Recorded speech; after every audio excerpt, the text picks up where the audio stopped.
Hello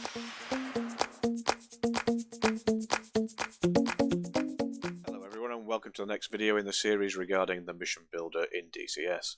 And today's topic will cover the placement of JTACs and the types of vehicles that you can use, but the in-sim JTAC. I'll cover how to implement a CTLD JTAC in another video. So let's get started.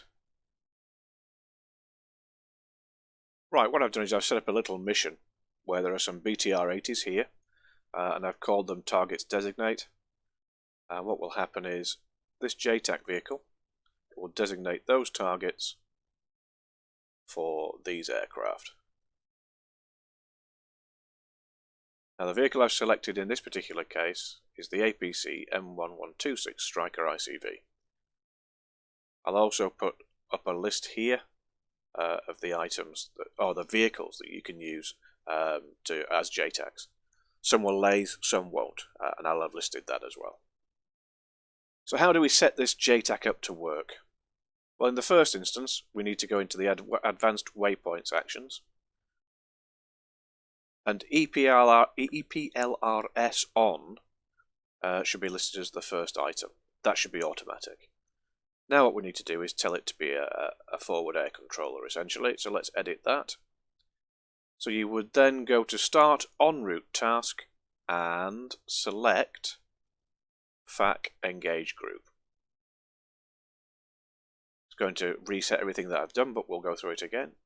So the group that I want is Targets Designate. And as you can see, what will happen is it will draw a line from the JTAC vehicle to the first vehicle in the designated group. Visible, I haven't quite figured out what that does yet. It might be something that's work in progress, I don't know, so I leave it unchecked. The weapon type, this is the weapon that the JTAC will select to engage that target. If you leave it at auto, it will determine what from your weapon load should be utilised. I also give the target priority 1. Designation, I always usually set this to laser. Even if it can't laze, it will still give you a read back, so I always set it to laser, nothing else. Data link, this particular box I leave checked because if you're flying an A10C, when the information is passed to you, it can be passed via data link. You can select the call sign. In this particular instance I've called it Axeman, but what I will do, I will change it to Warrior, just to show you. And there's one Warrior. Now the Harrier has a standard frequency set at 127.5, so that's what I'll change this to, 127.5, and it's on the AM modulation. So that's the FAC group setup. Then what I do is I add another one, which is I set the call sign. So that's in the drop-down box, Perform Command, Set Call Sign. Want to set it to Warrior as per the FAC. That's that sorted. So that's the call sign setup.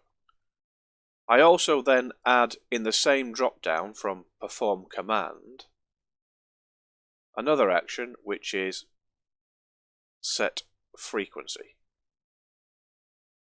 I change it to 127.5 because I know that's the standard one that the Harrier's on straight away. You can set it to whatever you like. Leave it at AM modulation. You could, if you wanted to, change it to FM. That's entirely up to you. And what I like to do is just increase the power. As in the previous video, if you lose line of sight, you might miss out on the radio transmission. And the final element that I incorporate is a weapons hold. Now that is done in the Set Options drop-down box under Rules of Engagement, and I set it to Weapon Hold. Now the reason I do that is if you don't, then that vehicle will engage those targets. Well, that's not what we want. We want the aircraft to engage those targets. So I stick it on Weapons Hold straight away. The other alternative that you have is those units, if they do see your JTAC, they may open up on it. So you could set it to return fire. That's entirely up to you. I always put it on Weapons Hold. The important thing to remember when setting up this JTAC position is that it must have line of sight of its target that it's going to designate. So that's very important. If it's stuck behind a building, then obviously it won't be able to see those vehicles, so therefore it can't pick them out for you. Let's go into game and we'll show you it working. Right, here we are in the air. What I'm going to do first off is I'm going to contact the JTAC. F9 to select JTAC, and then we'll go to check-in. Infield 1-1. This is Warrior 1-1. Type 2 in effect. Advised and ready for 9 on. Now the Type 2 means that he's going to laze for us. The important thing when you're going to reply, I've noticed, it's best to wait for this to disappear. Otherwise you'll end up pressing it twice. Now that it's disappeared, I can select ready to copy. Line is as follows. 1, 2, 3, NA, 16, beat, MSL, APC, Foxtrot, Hotel, 7, 7, 7, 4, 2, 1, marked by laser, 1, 6, 8, 8, northeast, 1,800 meters, troops in contact, egress, south. Now the other important thing to remember on is that the standard code within DCS is 1688 for the laser code.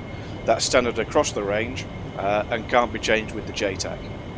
When I run through the CTLD version of this, I'll show you that you can use multiple laser codes. So there are features and benefits to both processors. Now let me respond to that and do a ready to copy remarks.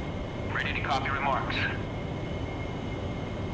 Request AGM 65E, SA8 East 6, nautical. Final attack heading 0220. Partly cloudy sky. Cloud base 2,000 feet. MSL. Now sometimes the vehicle will tell you, or the JTAC will tell you to complete a readback. Sometimes it won't. It just depends, I've noticed, on the vehicle type itself. But that's neither here nor there. We know we've got to do a readback, so let's do a readback here. 16, Foxtrot Hotel 77741. Final attack heading 000220. Readback correct. Report IP inbound. So let's say we are at IP inbound. And select it. Infield 1-1, IP inbound.